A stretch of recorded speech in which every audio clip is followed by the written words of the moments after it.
Hi, everyone. It's Liza Weale with Gatehouse Admissions with tips on Stanford GSB. This video is about their first essay prompt, what matters most to you and why. It's very simply constructed, but very difficult to answer. They suggest a word count of about 650 words, give or take, depending on how long you take to, or how many words you take to respond to their second prompt.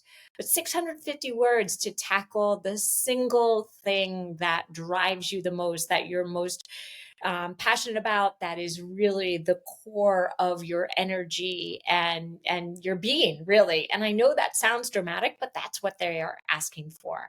They also suggest, as you're reflecting on your answer to this question, for this essay, we would like you to reflect deeply and write from the heart.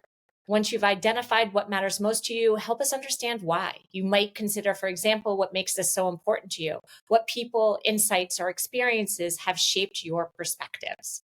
So responding to this essay question is an incredibly tall order, mostly because we've never really had to think about what drives us the most, what we're fighting for, what gives us energy each and every day. And now you need to, and you need to do it succinctly and with examples and illustrations of how this force within you has come to be, and also how it is manifested in who you are today.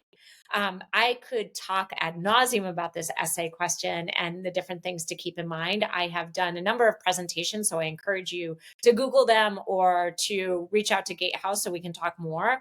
I've also written a book that looks at successful GSB essays. The thing to remember is there's no one size fits all. What works for somebody else may not be at all relevant to you. And that's okay, because all of us are individuals, and whatever your superpower, your secret sauce, even when I'm doing this video, I point to my gut, what your gut is doing for you and really giving you power.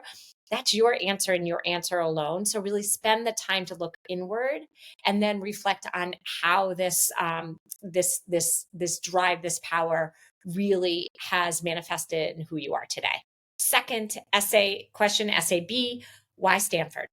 Very simple question. They also add the context, describe your aspirations and how your Stanford GSB experience will help you realize them. This, instead of you reading and seeing and hearing why Stanford, I want you to repeat after me, what is my vision for my future? How does it connect to my past? And why and how can Stanford help bridge where I've been to where I'm going? This should sound like all the guidance that I give whenever you're talking about a career statement or goal statement essay. It's really all about building this logical argument that gives them a vision, your vision for the future, helps us understand why it's your vision, why it inspires you, why it connects with you, and then really identifying 2, 3, 4 things or buckets of things that you need to take advantage of at Stanford to get there. It requires you being honest and really thinking through the logic that ties together your goals, but then it also requires a lot of research into Stanford and the experiences and programs that you need to take advantage of to connect the past with the future.